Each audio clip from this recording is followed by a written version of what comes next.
Now, Aiden just did a video talking about how much he loves this Yukon SLT, and he said a lot of good things about it and the platform in general. Well, I'm gonna tell you about the top 5 things I really hate about this specific GMC Yukon. You may agree, you may disagree. Let's find out how many of you are gonna get mad, and tell me in the comments how mad you are at me. My name is Evo and you're watching God Next.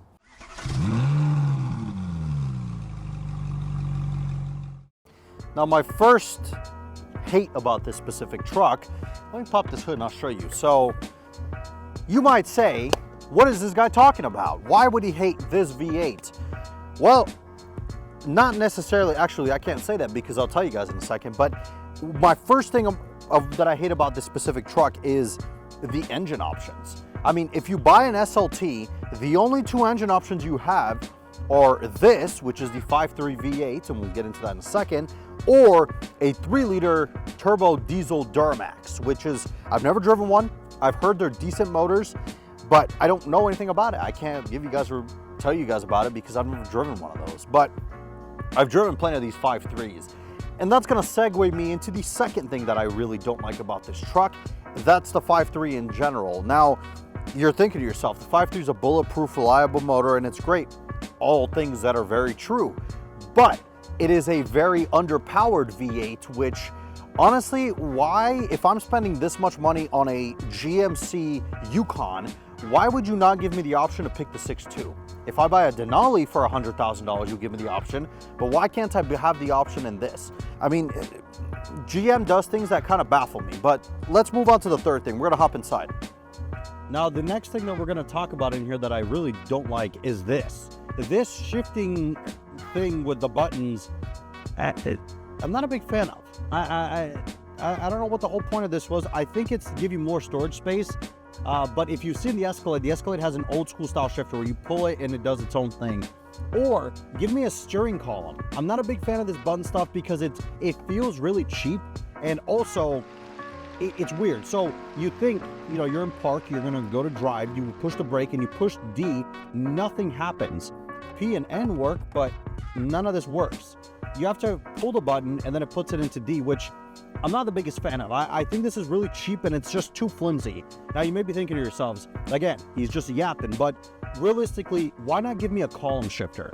Or make the buttons where I can push all of them instead of having to pull some of them and not. It's really weird. It's just really gimmicky. I don't know why GMC really did this, or GM in general.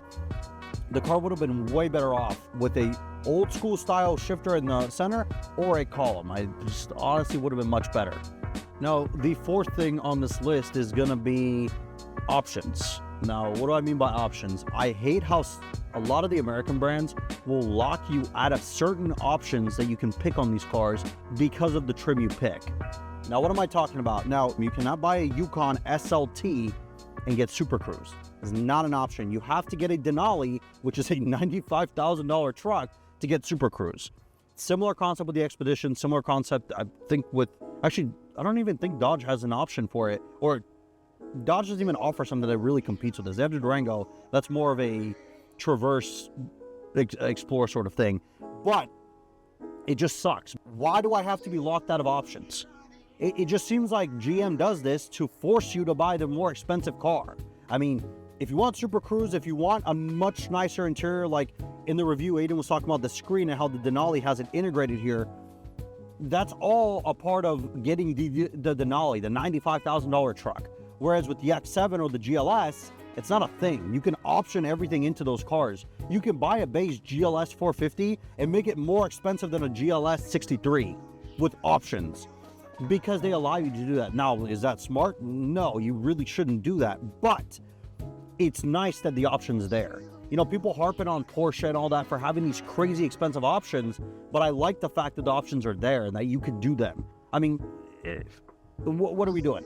Sure, this is the cheaper option, or, the more cost effective, but that doesn't mean you should rob people of the options that they can get on these cars. It really is annoying that GM does this, and they've been doing this for years. But let's get to the final thing on this list. Okay, now the last thing on here, and this might actually piss a lot of people off, don't buy this. Like, do not buy a GMC Yukon. It is a waste of money. And I'm gonna tell you why right now. you could buy a Tahoe High Country for $4,000 more than this, and you get the same exact interior, you get air suspension, and it's just a nicer truck, and you can option that one with more options unlike this. GMC is the most useless brand that GM has ever came up with. It makes zero sense why you would buy a GMC. It makes no sense. And I'm speaking about the Yukon, Tahoe, Cadillac, Escalade platforms. Like, why?